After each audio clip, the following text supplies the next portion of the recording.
Alright, hello there my beautiful people. Today I'm going to be showing you guys how to do downpipes on a BMW M550.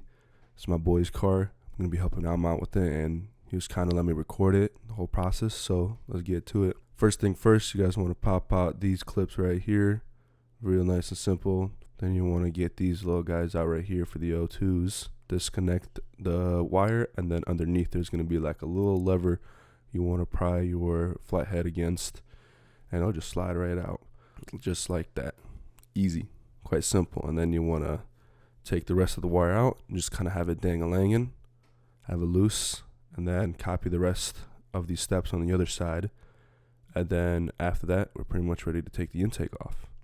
Alright, once we got all the wires ready, loose like this, we can finally get started with the airbox. First thing with the airbox, we're going to unscrew the clamps. And then right here in the bottom, we're going to pry these little guys out as well. They just kind of clip in. Super simple, easy. And then once that is loose, you can pretty much just put your hand under the airbox and yank it upward, and it would release very easily. And then you can just slide it through just like this. Alright, with the airbox out, we're going to get the PCV hoses out of the way before we can get to the heat shields. There's going to be two T30s you want to remove on each valve cover, and then there's going to be a clip right here to pop out. And then once you get that out, you can easily just set this thing to the side and get to working on the O2 sensors.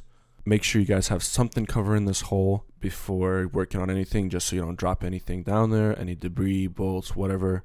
In this case, I use a rubber glove. Alright, first remove this bracket right here. I used a T30 to crack the screws loose, and then we used a flathead to kind of pop the wires out, just so we can fully remove the bracket to have easy access to the screws that are holding down the heat shield. And then we also used a deep socket to crack these O2 sensors loose, so we can pop them out in order to be able to remove the heat shields easily.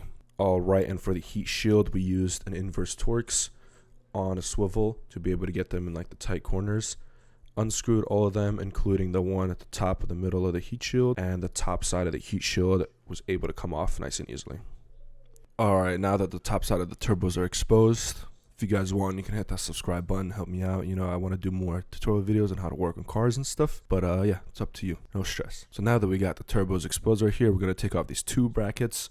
They're both on each turbo. I used an Allen, I don't remember the size, but just find one that fits, crack it off.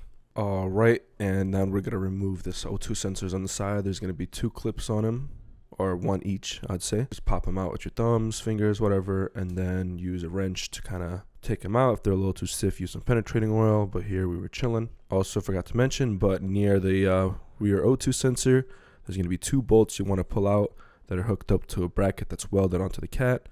You want to make sure you unscrew these so it'll be easier to fish the cat out when you disconnect it from the bottom.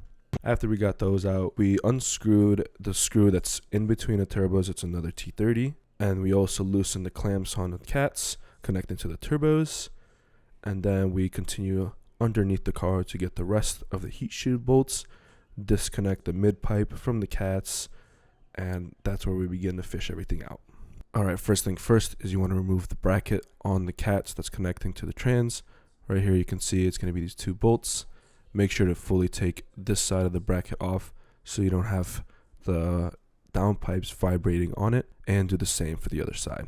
Alright, and get the final two screws for the heat shield, one in each side of the engine. Unscrew them, and then you can just pop the rest of the heat shields out from the top, and you're pretty much ready to fish the cats out. Alright, and to fish the cats out, all you want to do is pop it upwards, have it disconnected from the mid pipe obviously. And as you're going up, you kind of want to twist and just fish it out the hole, and it should just come right out. Super easy. It's a little difficult because of the brackets and their thickness, but no time after a few like wiggling it around and stuff, it'll be out pretty simple. And then after that, when you put in the new downpipes, you want to stick it in the same way and kind of screw it, you know, turn it, spiral going down, and then boom, just like that. They should line up. I put the clamps on and just a little hand tight so they stay in the right position while I line them up to the mid pipes. And then I work in reverse order. Everything I showed you guys in this video, do it in reverse order. Put everything back in together. Put in your tune, and you're good to go. Here's a sound test of before and after.